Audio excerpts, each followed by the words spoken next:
Welcome to Simply Sarah. I'm Sarah Stockham, your host, and I am so pleased that you are here. This conversation is one that you're going to be thinking about. I really am quite certain for quite a while.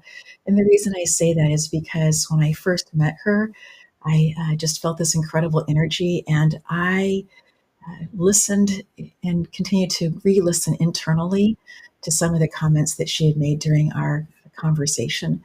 So you are in store to something I think that is really, really precious, something that is feels like fairy dust is already sprinkling on this conversation, and I love that.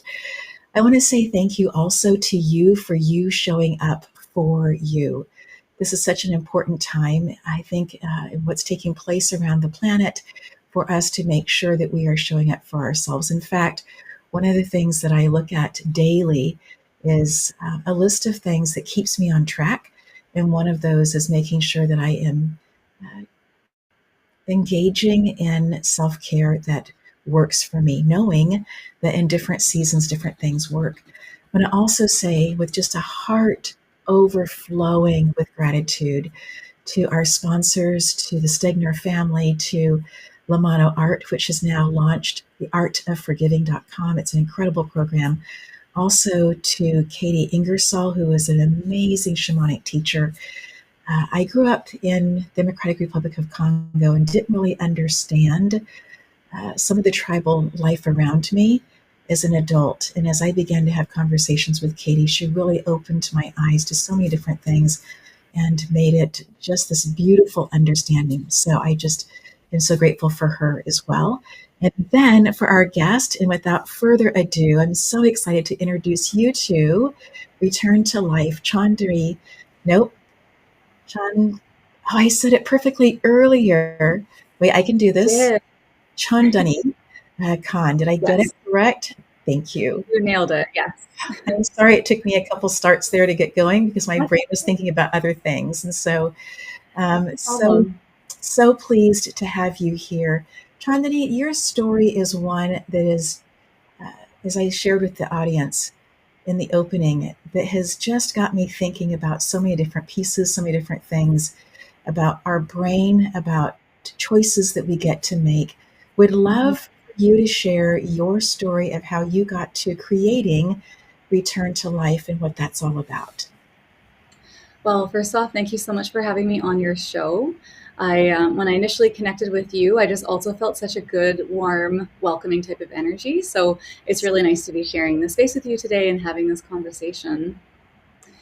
And now so I'm like, where do I begin? Mm, So I'll just kind of dive into a life-changing experience that I had and then lead up to where I'm at today with things. yes. So 6 years ago, I was in a car accident and I had, various injuries, but the worst of all, in my opinion, was a concussion brain injury.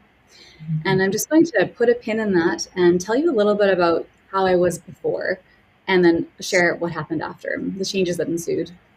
So, previous to having this injury, I was a very busy person, to say the least. I worked 50 to 70 hours a week. I traveled often for work as well as personal. I was an avid volunteer since I was a kid. I had hobbies. I was super social. I was always, hosting people at my house or being out at events. And yeah, I was living a very fulsome existence. I didn't realize at the time, but I was quite privileged to be able to live that way with relative ease, other than just, as one gets like a little bit tired after a few activities, like that's pretty much how I was living.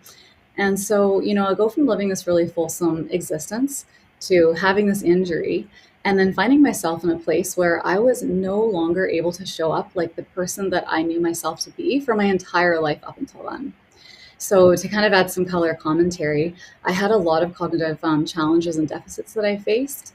And I went from, again, living that lifestyle that I shared to all of a sudden being a person who couldn't make a sandwich anymore because it just did not make sense in my head. I had an extraordinarily hard time with tasks like finding clean clothes in the morning. That was way too overwhelming. I didn't really understand why, but I knew that I would be so overwhelmed. I would cry, I would be distraught, and it wasn't just like walking into my closet and grabbing items that I wanted anymore. You know, much these are just a couple sort of color commentary pieces that I'm adding in, but really I had a lot of deficits, and they affected my ability to work, to participate in hobbies, sports, activities, to live my social life, to be part of so many communities that I had dug myself into over the years. So it was a complete departure. It's amazing what can change in such a short period of time. Mm-hmm.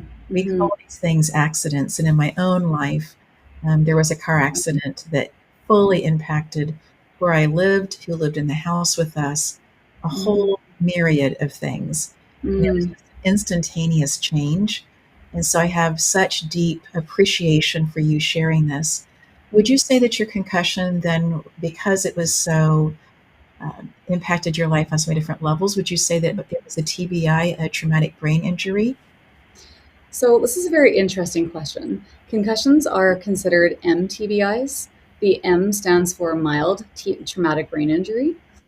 And this is a whole huge, in this space, this is a whole huge discussion, which I'll just kind of, well, why don't we skim the surface up together? Sure. So, to be clear, I don't come from a medical background or a scientific background, but I do come from lived experience of my own, as well as hundreds of others that I've spoken with and connected with over the years and heard from. So, when I say this, like that's where I'm informing my perspective from.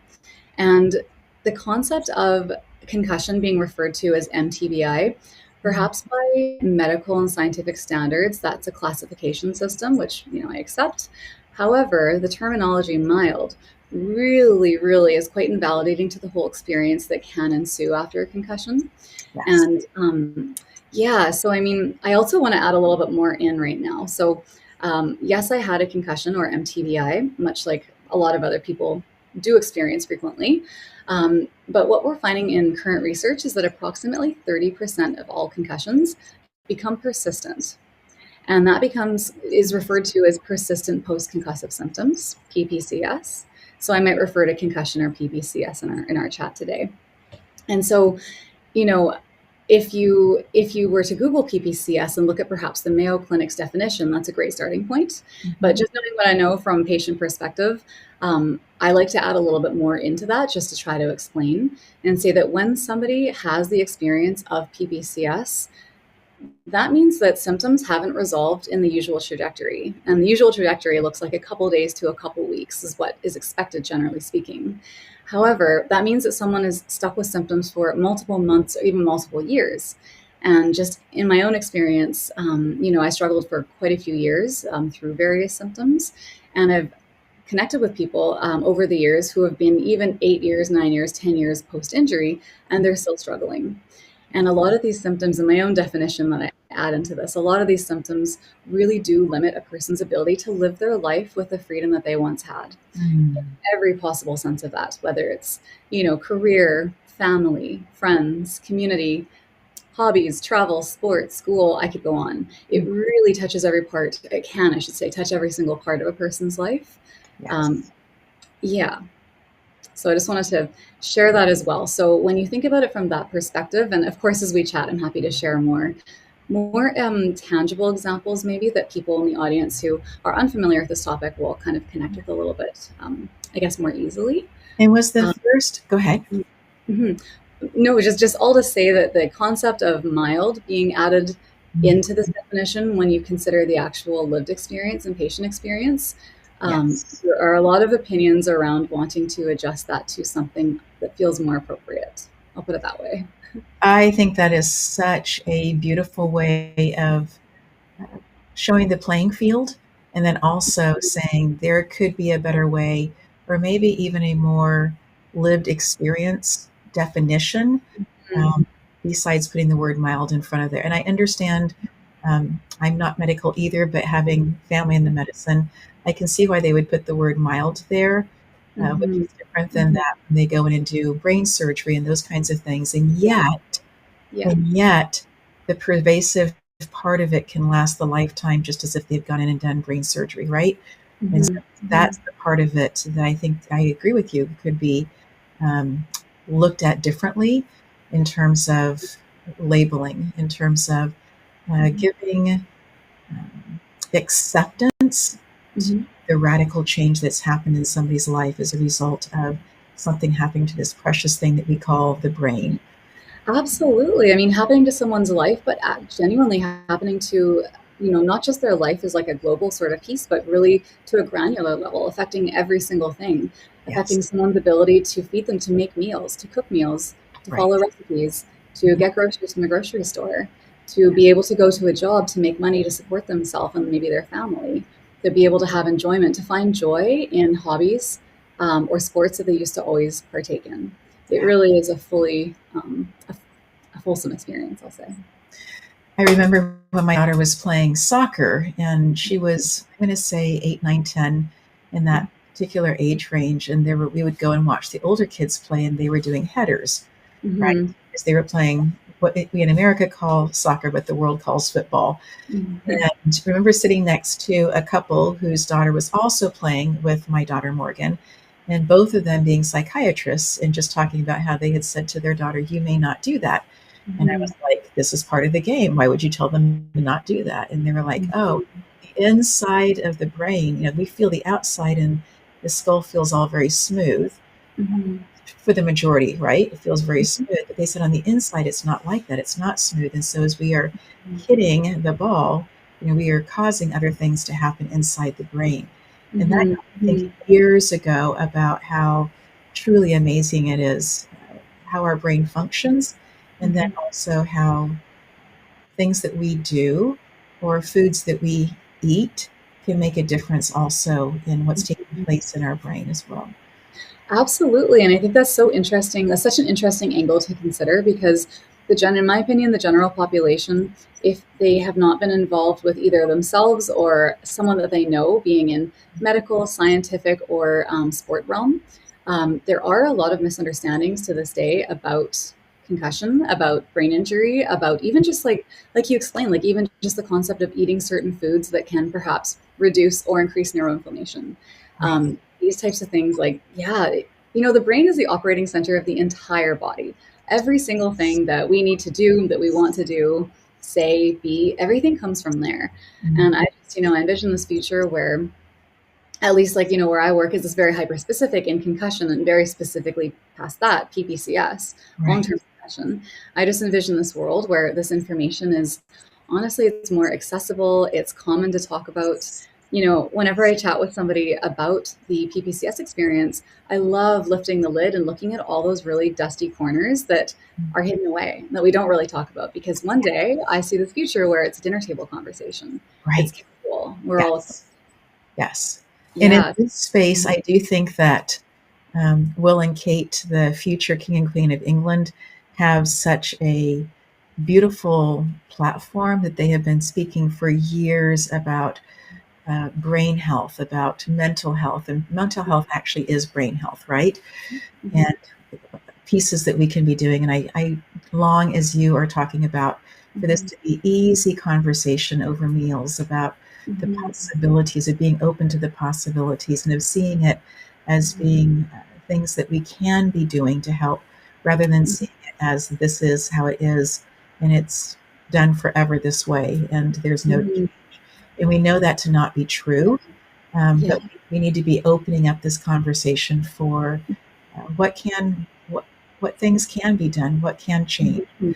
We're going to take a quick break right here, Chandani, for our to say thanks to our sponsors. When we come back, I would love for you to share the tools, the things that you did when you were in those really hard places that Mhm. helped you to be able to make a sandwich, to be able to Mhm.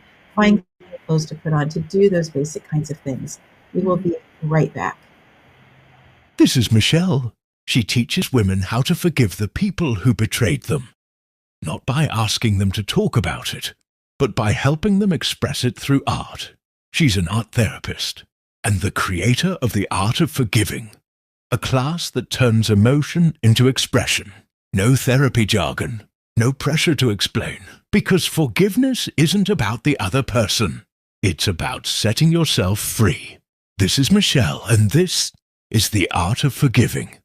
Are you ready to enrich and deepen your relationship with the spirit world and increase your knowledge of the shamanic journey? Then this is for you. The first step of the shamanic journey is to discover your power animal. This process allows you to step into Spirit's energetic field where they share their aspect of the divine's power. And as a result, you begin to realize the significance of their sacred power and what it means to you personally. Katie Ingersoll is a highly sought shamanic and Reiki teacher, a practitioner, a spiritual counselor, and educator.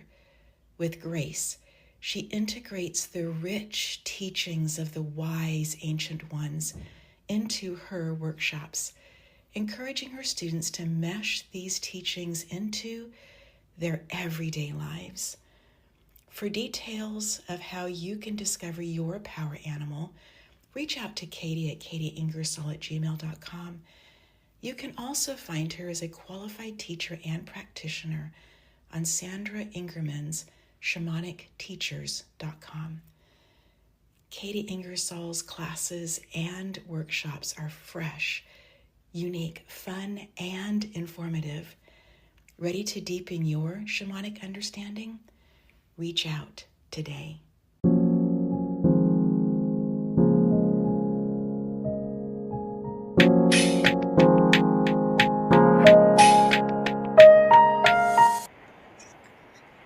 And we are back. Chaandani, I would love for you to share some of the things that you began to do that were really helpful for you, or conversations that you had that were really life-changing for you.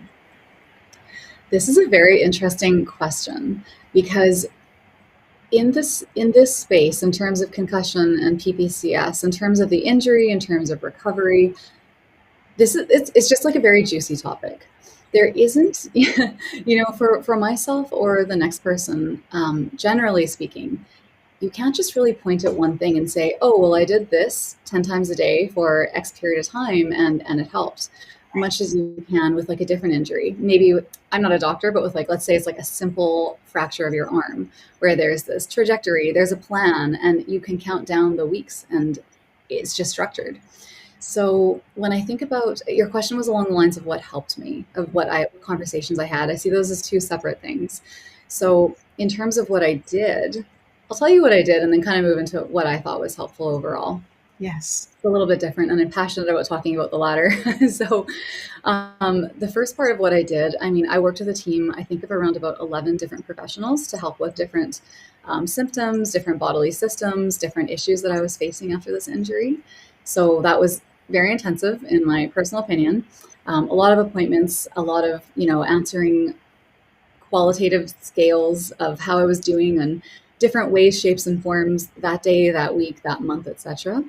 I also, outside of that, got to a certain point a couple years in where I took myself on a very intentional personal growth journey, realizing that, I want to say this carefully in case there's anyone out there who's listening who is perhaps new to the experience of concussion. Like, let's say you've just had the injury or you know someone. My experience isn't necessarily the experience of the next person, and I always like to make that clear and just put that reminder out there. But I can speak to my experience in this exact moment. And so what I was going to share is that, I absolutely agonized over the loss of self, over the fact that I didn't have an end date in sight. I've always been a very high functioning, high achieving type A type of person, very organized. I have been very much privileged to never really feel too held back by things in my life. I don't know something, I'll learn it. I don't have this, I'll find it, so on and so forth. I don't know a person, I will go meet someone. So really coming to a point in my life where I hit an absolute wall of can't was deeply sobering and deeply painful for me. So I agonized over that for a very long period of time. And that was all, mixed into being at these appointments and agonizing and being at appointments that were, helpful, I'm sure, especially around physical symptoms, but not really having a space to express like the other side of what was going on. And I feel like this is something that will really resonate how you show up and in your space. I refer to it as like the top line experience and bottom line experience with PPCS. I like to say the top line experience is, the symptoms that you can get help for. Like, let's say you're having issues around your short-term memory, your long-term memory, maybe you're multitasking, maybe, you're sensitive to lights, to sound, etc. But for example, those are just some of the many things. But then on the bottom line experience, it's the pain of losing who you were, And the piece of not knowing, will I ever do X, Y, and Z again? If I can't act like myself, talk like myself, think like myself, who am I? There's not really a space in traditional systems. So all this to say, I took myself on this personal growth journey. It really was around finding a level of acceptance. And so those two things were really big parts of my experience. I really would like to add another part on as well. Yes. And then I'd love to hear your thoughts, because I know you're going to take us into some interesting avenues from here. A really big piece for me that was totally game changing, and it's something that I recommend to others. In I want to say in a slow way. You need to build up to it, but okay. Sorry, I'm having so many thoughts. I need to gather myself here. I'm like very excited to speak on this because it's so important. So for the first year and a half to 2 years, I genuinely didn't have the cognitive wherewithal to realize how poorly I was functioning. I knew that I wasn't able to do a lot of things, and I didn't know why. And I knew that I was having emotional dysregulation issues and so many other issues, but I didn't know the extent of it. And also during that time frame, I had an extraordinarily hard time accepting that this was an injury I was facing, that my life had changed so drastically, that I couldn't show up the way I always used to, and I couldn't keep up with anyone in my life at all, in any community, in any capacity or any sense. And so, that being said, I finally got to a point around like year and a half, 2 years, where I started really sitting, like when people would ask the question, "How are you?" That was one of the most horrifying questions a person in that experience can ever be asked, because it's such a loaded question, even though it's meant with probably good intention, right? Right. Yes. And then I got to a point where I thought, you know what? I need to start answering this honestly on how I am, not just saying like, "Oh, it's okay, today is hard." But so I really, it was a process that I took myself through, and I really, really encouraged myself and pushed myself to start answering totally honestly. And doing so, in answering very honestly, saying, if you'd ask me how I am, instead of just giving sort of a high level, I would actually say, "Hey, like this is what's going on," or I'd allow myself to just cry if that was what was coming up. I don't even know. I don't know. I look like me, but I'm not me. And in doing so, I feel that really, starting to be more honest with my experience externally really helped me internally to start to process things a little bit more and process the levels of loss that I was facing in my life. And that continued to, as a continued process, really, really helped me in means of just like normalizing what I was going through for myself, which was the most important part, and learning to find language for myself to understand what was going on and therefore be able to share with others. So very long-winded answer, but those are 3 essential parts in my personal recovery. I think finding the language is such a profound statement, because it's not part of most people's everyday conversation. How are you doing? People are, mad, sad, glad, it's a bad day, whatever, right? We go through these very pat answers and don't necessarily take the time to really lean in and listen after we ask the question. Saying as a social norm rather than it being a heart-to-heart conversation. And I understand that there can be short periods of time of, that's not the way to say it, but there can be that space that there's not a lot of time as you're passing to lean in and listen. But what I'm hearing you say is that when people began to ask this question, and you're absolutely right, it can feel so loaded. And then for me, watching people's faces, trying to read how they are sharing the information that I'm sharing with them, I can be in a place, this happened recently for me, Chaandani, where somebody had asked me how I felt about something, and I said, I really feel like I'm a fish out of water. This is a hard thing for me to do. And then I looked at their face, and I realized that that wasn't the answer that they were wanting me to give, or they were expecting from me. And there was no backpedaling out of the situation. I had said what I said. And so now I'm fumbling, looking for the story to back this up, to give more context about why I gave that answer. And I gave that, and it seemed to, everyone went on with their dinner. But for me, here is literally 2 months later, and I'm still thinking about that interaction. Mm-hmm. I was answering incredibly honestly. I Yeah. felt like it was the right answer to give, and yet trying to manage expectations or, were they just asking as a kind thing to ask? And my answer Mm-hmm. could have been, this was fine, it was easy or whatever, but it wasn't. I felt like a fish out of water. I acted like a fish out of water. I felt like I needed to own that as Mm-hmm. well. Mm-hmm. So I don't know how did you work through some of those things of sharing honestly where you were, knowing also that other people had their own agendas or their own expectations. Well, first, thank you for sharing your story. Mm, And something came up as you were sharing, which I just kind of want to add in as well. yes. What if we didn't backpedal? Right? Like what if we just answered, and I don't mean that with any judgment to you whatsoever, but I mean that like as like a broader statement, but like what if Right. we Yes. just all we, the collectively, everybody, what if we just Yes. answered so honestly and then just kind of passed it on like a nice little gift to the person who is, across Right. from you or talking to you for Yes. them to unpack as they will, or maybe just politely step around and that's all that's okay. But Yes. I appreciate when someone shows up with such vulnerability. And so if Mm, that was me talking to you, I would have been like, okay, well, let's sit with this. Let's look into this a little bit. right. Anyway, so I just wanted to Thank add you. that one. Yeah. Thank you. And sorry, could you remind me of what exactly you asked? So Because now absolutely, I'm remembering. yes. When you were giving these really when you chose to go on the journey and give very, Yes. very honest answers, Yeah. authentic answers for where you were in that moment, Yes. how did you navigate reading Mhm. people's faces and how they were experiencing what their expectations were? This is again, these questions are just gold. I love where you go with things. I love the way that your mind works. Honestly, it was excruciating. Mostly internally. I was in a space where, again, I was not functioning normally. I was nothing about me or my brain or my way of thinking at the time was functioning normally. So I wasn't necessarily even thinking, oh, what if it makes someone uncomfortable? It Mm, was me doing this super intense practice with myself to yes, start to show this with vulnerability, what I was going through for yes. myself as well as others with PPCS, there's often a lot of shame, there's a lot of embarrassment, there's a lot of guilt for losing who you were and losing your own ways of showing up, your own ways of serving others, of showing up, of supporting, of being present.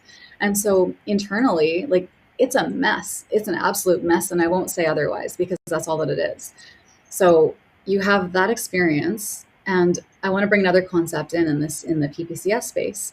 Masking becomes very common in this space where there's so much turmoil internally. You're not thinking in a way to fully be able to understand Mm, what's going on for you as you normally might have been or previously might have been.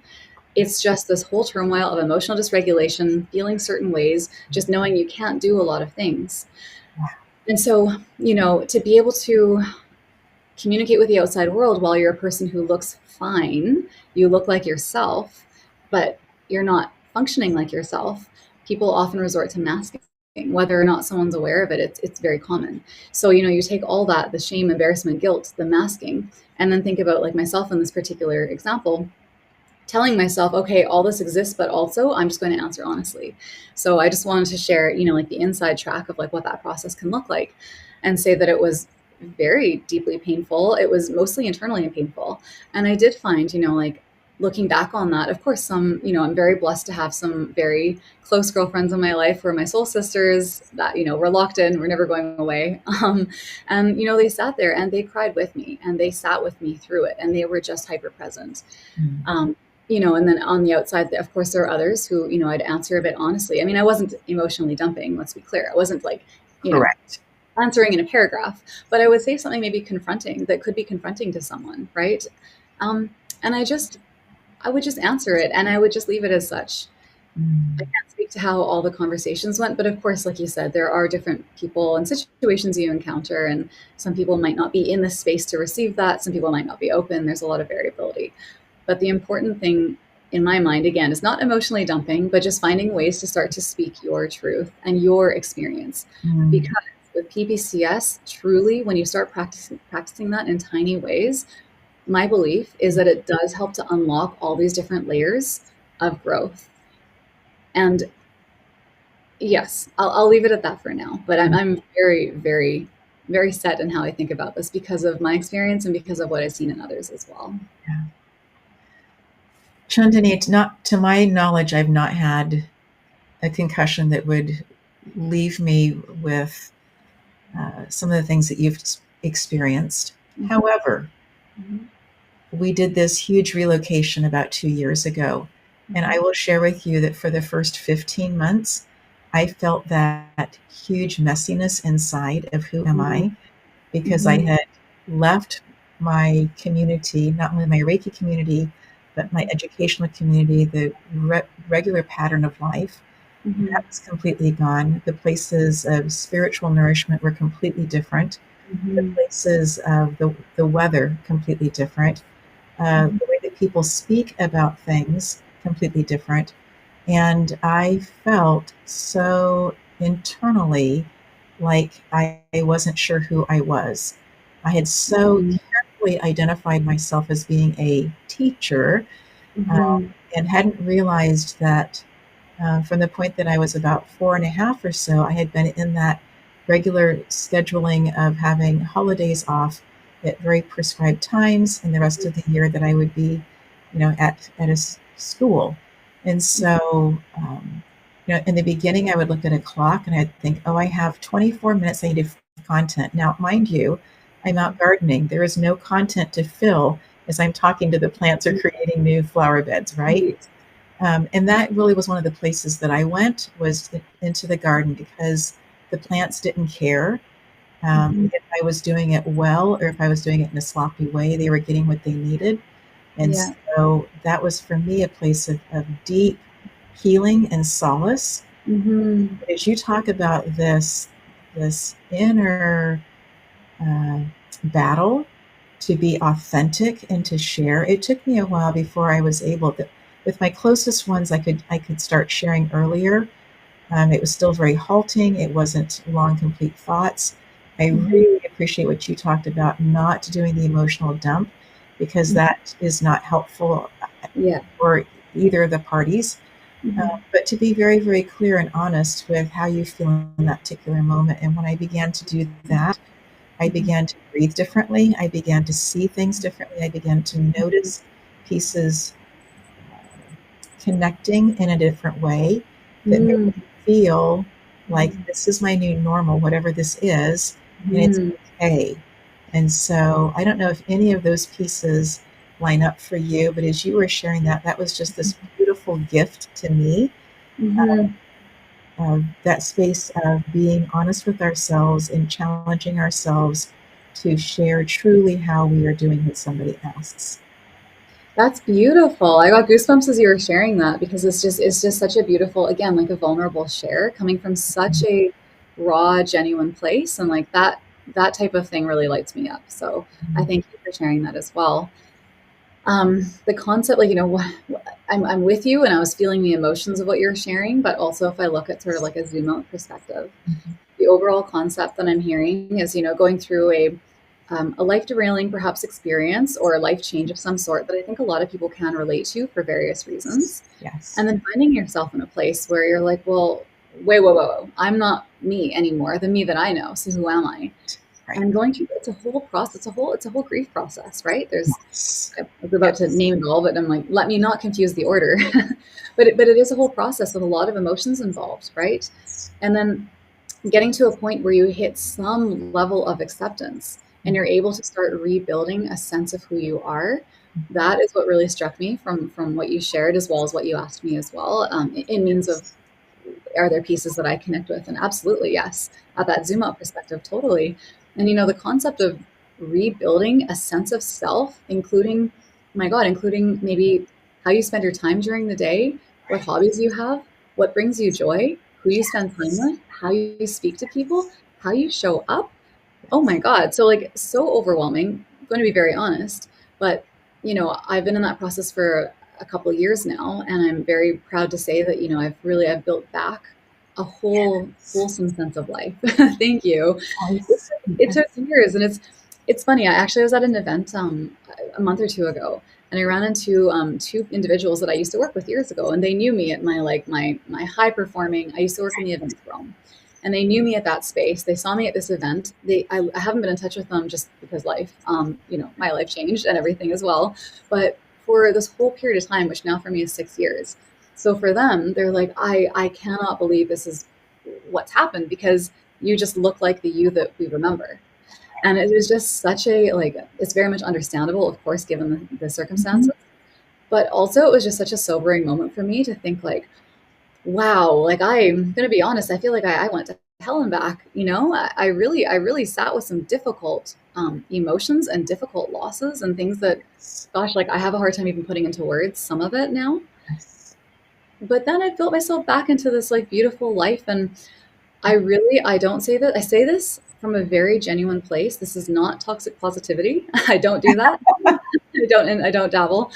Um, but I genuinely feel that being able to rebuild my life with intention Mhm. is such a privilege. And that's where I feel that I'm at. Would I suggest doing or like having a life circumstance that I did where all of a sudden one day everything you know has stopped and for an indefinite amount of time? No. But at the same time, sometimes I think the way that I see things, like, a life circumstance comes up and you have an opportunity that arises as well. You might not see it for years, but Right. it's up to you to finally get to that point somehow and Yeah. find it. All to say, yes, I connect with what you're saying. And the whole concept of rebuilding self is, Mhm. it's a multi-layered experience. I do think I understand that there was such tragedy and loss during the shutdown. I don't make small of that. Mhm. For me, that space gave me an opportunity to look at how fast Mhm. life was and how I had just kept taking on more and more without doing the inner look of what still aligned with me. Mhm. I really appreciated that for myself, that space. It also gave me uninterrupted time. My brain requires that. This Mhm. is my way of learning to take on new technology. I can do it.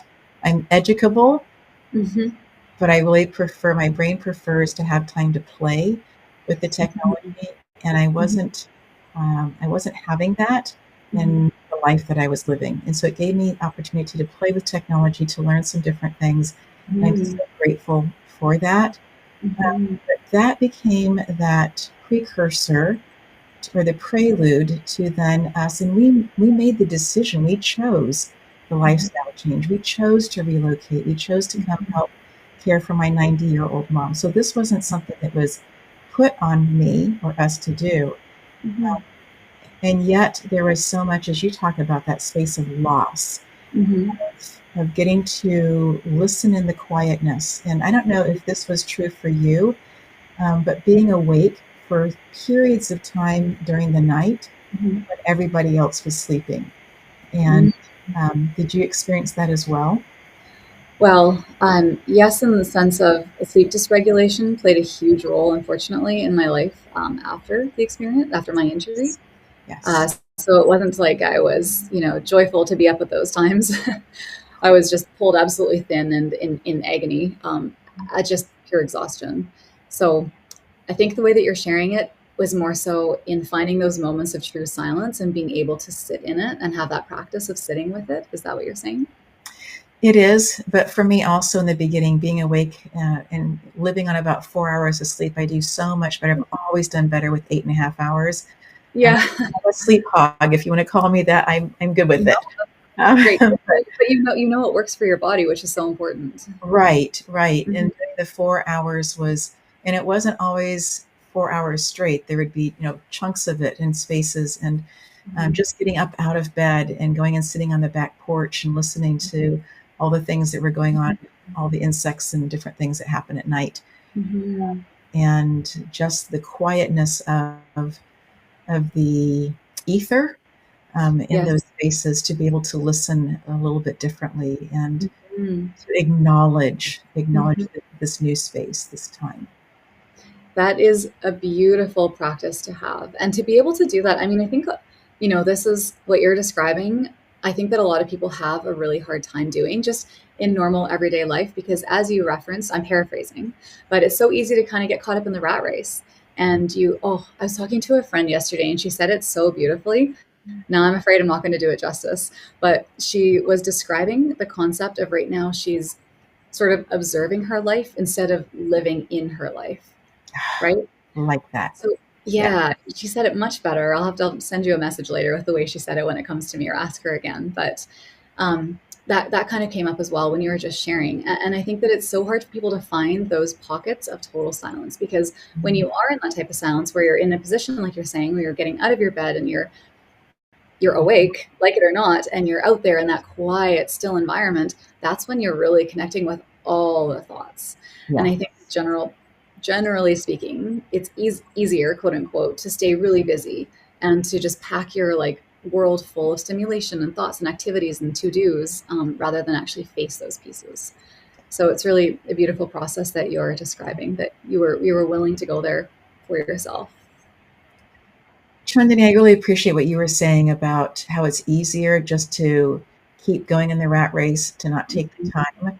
What I have noticed, though, is that the body does keep score. Yes. And at some point, the body says, enough, you have to stop. Mm-hmm. And I would rather have my stops be because we relocated or because I am purposely taking in time to go on a retreat or something like that, rather than be told that I have some kind of diagnosis and that my life needs to take a radical change to deal with whatever that happens to be. And so our bodies do keep score. And so I think I do appreciate people who just want to be able to keep going. I have lived in that energy, and but the body does remember, and the body does need downtime. And I so appreciate that you took those 2 years of solid, quiet downtime, allowing your brain the opportunity for the swelling to come down, for the synapses to be connecting in different ways, for all of those pieces to be happening, and for you to scaffold again with what does it look like to be in relationship with yourself, your relationship with other people, and to be doing the things that we consider, I don't know why we call them normal, but just those daily things that we do that bring a level of fulfillment. A level of, sorry, did you say a level of enjoyment? Fulfillment, yes. Fulfillment, yes. Yes, I do have to update one thing you just shared and say that when I was referencing 1.5 to 2 years, that was hyper specific to my process of pushing myself to be totally dead honest in response to how are you. My entire recovery, I mean, it's taken years. It was really, I mean, this year is year 6 for me from my injury. And it was really last year that I started gaining back enough of my cognitive wherewithal to start, building out what I was dreaming up. But I'll be very transparent and say that at this point in time, when I show up in ways that work really well for my brain, essentially, if I practice what I preach along the lines of pacing and managing your cognitive load, I can be very efficient, very effective. There's a couple of little things though that I'm still working through. So I'm not in a place where I'm saying that I'm my 100% or even at 100%. And I just want to share that again, because the way that I show up, it's always so important for me to be really leading by example and, standing up to, as I feel this privilege and also responsibility that, when I speak to my story, my experience with concussion and PPCS, I'm sharing my story. Sometimes I'll share, quips from, generally what I've seen, what I've heard from others over the years. But I feel this privilege and responsibility to speak on behalf of myself, but also others. So I really wanted to share that part and just say that it wasn't just, a short period of time. And for me, and as well as, a lot of others, you are very much in survival mode for whatever period of time that your particular injury takes. So survival mode, what I'm kind of thinking to share is like being at appointments. It's making sure that you find a way to eat meals. If you, like for me, I struggled terribly to prepare any kind of food.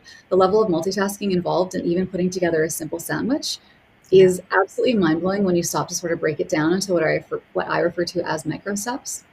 So, you're in that survival mode, you're doing just the very basics, you're like just existing, you're just living day to day. And things like getting, sitting with self and thinking about the experience, thinking about getting back to favorite activities, thinking about, how to express yourself in a way that actually matches how you feel. To me, these are all very much privileged experiences that I personally didn't have for years. So it was very much like, I see it as like different phases that I've gone through in this whole recovery space. And really, in more recent time, I've been privileged to be able to sit with and process more on a deeper level, being that more that's returned for me. So I So, just want to add that in. yes, thank you. Thank you for that. Mm-hmm. For somebody who is a family member or Mm-hmm. walking alongside somebody that they care deeply for who has had a severe concussion, MTBI or a TBI, Mm-hmm. what are some things that you think are helpful Mm-hmm. as a supporter or caregiver or part of that community? Mm-hmm. Yeah, so being a supporter or caregiver is also a challenging role. It definitely has its challenges in lots of different ways. I think for a lot of different injuries or ailments. When we speak specifically about concussion, PPCS, MTBI, I think it's very important, first off, if you can resist asking someone, how are you? Even Mhm. though generally speaking, that is meant with care and interest in knowing more, Mhm. that's very much universally, not just myself, seen as like, as we mentioned earlier, absolutely horrifically overwhelming. Yeah. So if there are ways to maybe, you can change that a bit. You maybe perhaps the question is, um, you know, how are you doing after insert activity? Or Yes. yeah, or how's your morning going? Like just making it a lot more smaller and feel a little bit more manageable. How is it going is also a little more open ended than how are you? And Right. that might sound like such a small tweak, but it makes a really big difference in the space. So Yes. that's one thing. Another is really just being able to just remind yourself, and I say this with so much compassion and appreciation for people who are in a caregiver supporter role, but if there's a way for you just to hold space for the person who is injured Mhm. to express whatever they feel they need to express, and not necessarily looking for like, well, what are you going to do about it? Well, have you gone to your 5 appointments this week? Well, Right. what did they say at the appointments? Maybe that person just needs a space. As I mentioned, there's the top line experience, which is what Yes. again, quote unquote, easy, right? For Yes. a lot of others externally of the experience to understand, but the bottom line experience. Yes. And just, yeah, so just being willing to hold that space and just to listen, maybe Mhm. not to ask a lot of questions. That's coming from a personal place for me. And I referenced earlier that I'm so privileged to have these girlfriends in my life who are just, they're my sisters. I love them. They love me. We're Yes. family.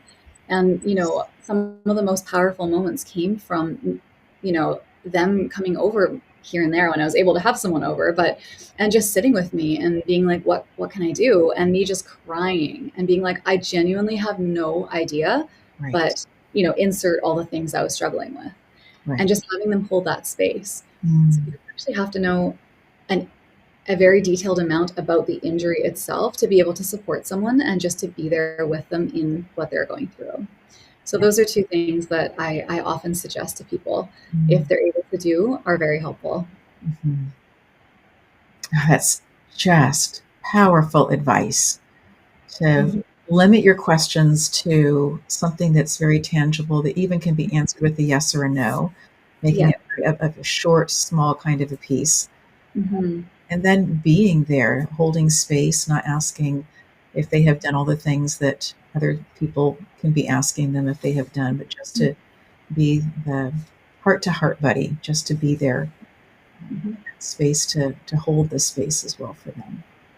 Yeah, it's so powerful to receive that, because there are so many different. Even if we look at like executive functioning in the brain, for example, the ability to organize, to think critically, to analyze, to multitask, like, and so many more different activities. Mhm. In such a simple phrasing of how are you, you do pull on a lot of those pieces. Maybe you're thinking about like, what about earlier today? did I drive my car? Oh, the physiotherapist told me this. Oh, well, I didn't eat, like, it's a whole lot. So if Right. we can just look at simplifying that and pulling that into like a Yes. simple question or even just quiet openness to whatever comes up.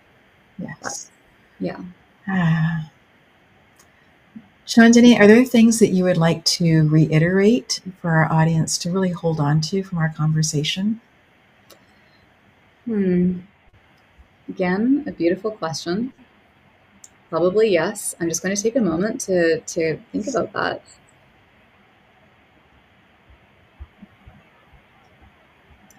I mean, overall, whether we're talking about concussion and PPCS or another life change, I think it's so important just to, and I recognize this is so hard for maybe some people to hear, especially people who are like my old self, high functioning type A, high achievers.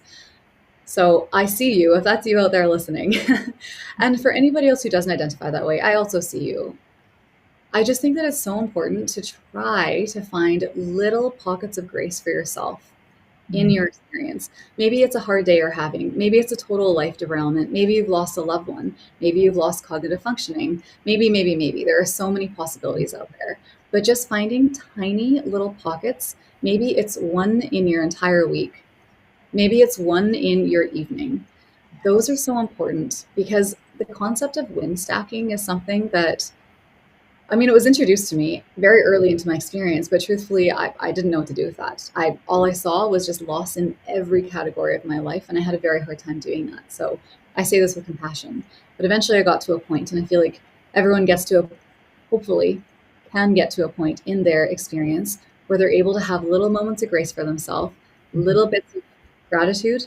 And I mean that in a very deep way. I do not mean that in like the social media, oh, I'm hashtag so grateful. Like, no. Like, I mean, finding ways to just love yourself, give yourself love, have little bits of gratitude, because those tiny little wins, when you stack them up, there will be a noticeable difference. I'm not claiming that's going to fix everything at all, but because there are the two levels of experience, it's so important. While, hopefully you are a person who is able to get treatment on this level, but on this level, starting to kind of find ways to fulfill what you need is really important.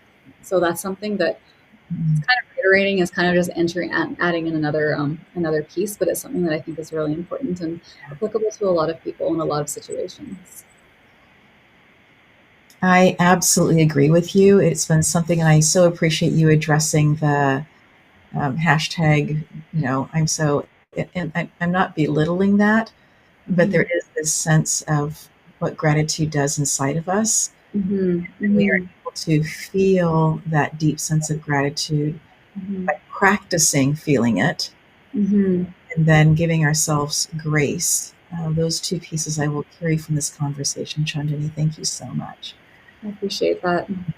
So good. Would love to have another conversation with you at another time. Maybe that will work into our schedule. We'll see. I would love that. Yes, beautiful. And thank you so much for carving time out to talk to us about return to life, because life is worth the work to return to, I believe. Thank you so much for having me on and for allowing me to connect with you and share some of my story as well as what I've created from it. Yes, it's beautiful. Thank you, friend. And to our audience, we say thank you for listening to the end, to hold these nuggets, to allow this conversation to be something that you do think about for days. And that space of deep gratitude, that space of giving yourself grace, but also the win stacking, also looking at how we can be changing the questions that we are asking in order to make the person that we are having the conversation with, making it easier for them to be able to enter into conversation. And perhaps these smaller conversations, or these smaller questions, will then open up doors for larger, deeper ones as well. As always, we say every single time that we're together, until next time, take good care of you. See you soon.